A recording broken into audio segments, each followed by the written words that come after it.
Praise the Lord. ஆண்டவருக்கு மகிமை. இந்த காலையில் உங்களை சந்திக்கிறது ரொம்ப சந்தோஷம்.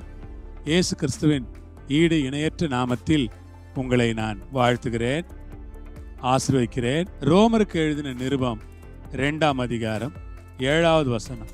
சோர்ந்து போகாமல் நற்கிரியைகளை செய்து மகிமையையும் கனத்தையும் அழியாமையையும் தேடுகிறவர்களுக்கு நித்திய ஜீவனை அளிப்பார். ஆண்டவருக்கு நன்றி. சோர்ந்து போகாமல் நற்கிரியைகளை செய்து, கர்த்தருக்கு ஸ்தோத்திரம் உண்டாவதாக. வாழ்க்கையில சோர்ந்து போகாமல் நற்கிரியைகளை செய்கிறவர்களாய் நாம் இருக்க வேண்டும். ஆண்டவர் விசுவாசத்தில் வாழணும்னு நேற்று படித்தோம். இன்னைக்கு நாம சோர்ந்து போகாம நற்கிரியை செய்யணும். அதனால ஏன் சோறு வருது அப்படின்னா, நம்ம கலாத்தியர்ல படிக்கிறோம், நன்மை செய்கிறதில் சோர்ந்து போகாமல் இருப்போமாக, நாம் தளர்ந்து போகாதிருந்தால் ஏற்ற காலத்திலே அறுப்போம். நன்மை செய்கிறதுல ஒரு சோர்வு எல்லாருக்குமே வருகிறது.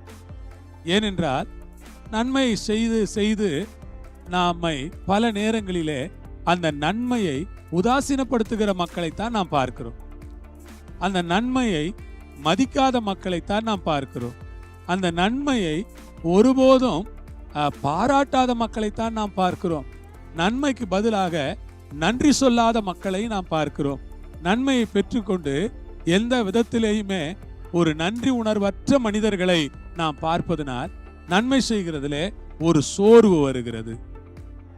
ஒரு சோர்வு ஏற்படலாம். என்னத்துக்கு நன்மை செய்யணும், எதுக்கு? ஆனா பைபிள்ல என்ன சொல்லுது? ஆண்டவர் என்ன பண்ணாரு? அவர் நன்மை செய்கிறவரா, பிசாசின் வல்லமையில் அகப்பட்டவர்களை குணமாக்குகிறவரா சுற்றி நடந்தார். அவரு நன்மை செய்கிறத ஒருவராக அவர் இருந்தார்.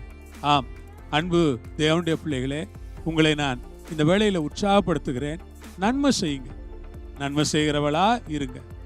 தொடர்ந்து நன்மை செய்கிறதையே உங்களுடைய குணாதிசயமா வைத்துக் கொள்ளுங்க.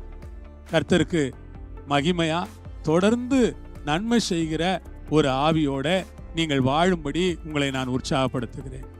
நன்மை செய்கிற ஒரு ஆவியோடு, நன்மை செய்கிற ஒரு அபிஷேகத்தோடு, நன்மை செய்கிற ஒரு சுபாவத்தோடு நீங்கள் இருக்க வேண்டும் என்று உங்களை நான் அன்பாக கேட்டுக்கொள்கிறேன்.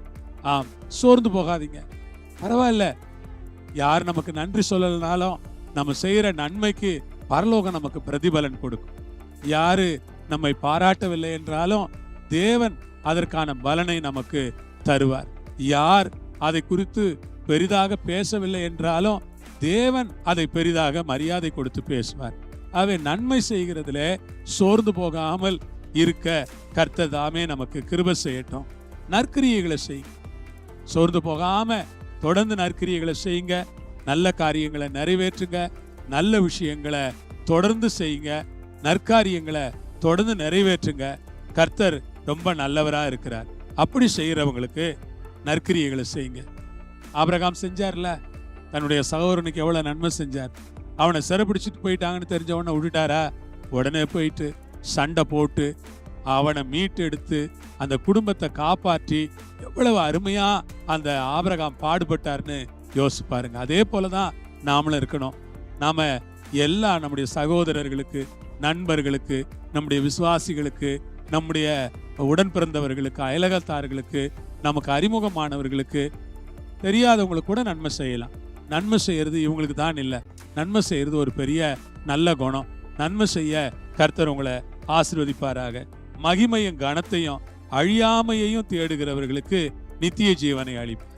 நன்மை செய்து அவங்க என்ன தேடுறாங்களா? மகிமை, கனம், அழியாமை. இப்ப நன்மை செய்யறவங்க என்ன தேடுறோம்? நம்ம நன்மையின் மூலமா நம்ம தேடுறது என்னன்னா, மகிமையை தேடுறோம், அழியாமையை தேடுறோம், கனத்தை தேடுறோம். கர்த்தர் நல்லவர். நன்மை செய்கிறது மூலமா நாம மகிமைய, கனத்தை, அழியாமையை தேடுகிறபடியினால் தேவன் அந்த அழியாமையை நமக்கு தந்து அவர் ஆசீர்வதிக்க வல்லவராய் இருக்கிறார். கர்த்தருக்கு ஸ்தோத்திரம். அப்படியே கர்த்தர் செய்து தம்முடைய நாமத்தை மகிமைப்படுத்துவாராக. மகிமையை தருவார், கனத்தை தருவார், அழியாமையை தருவார். நித்திய ஜீவன் அளிக்கிற தேவன் நம்முடைய தேவன். நன்மை செய்கிறவர்களுக்கு நித்திய ஜீவன் உண்டு. ரட்சிக்கப்பட்ட நாம் நிறைய நன்மைகளை செய்ய வேண்டும்.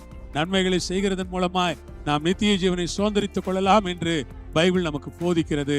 ஆகவே விசுவாசத்தில் நிலைத்திருந்து நன்மை செய்து சாட்சியா இருப்போம். கர்த்தர் நம்மை ஆசீர்வதிப்பாராக. ஜெபிப்போமா. பரலோகத்தில் இருக்கிற எங்கள் தேவனே, உம்முடைய குமாரன ரட்சகருமான இயேசு நாமத்திலே நாங்கள் உம்மை ஸ்தோத்திரிக்கிறோம்.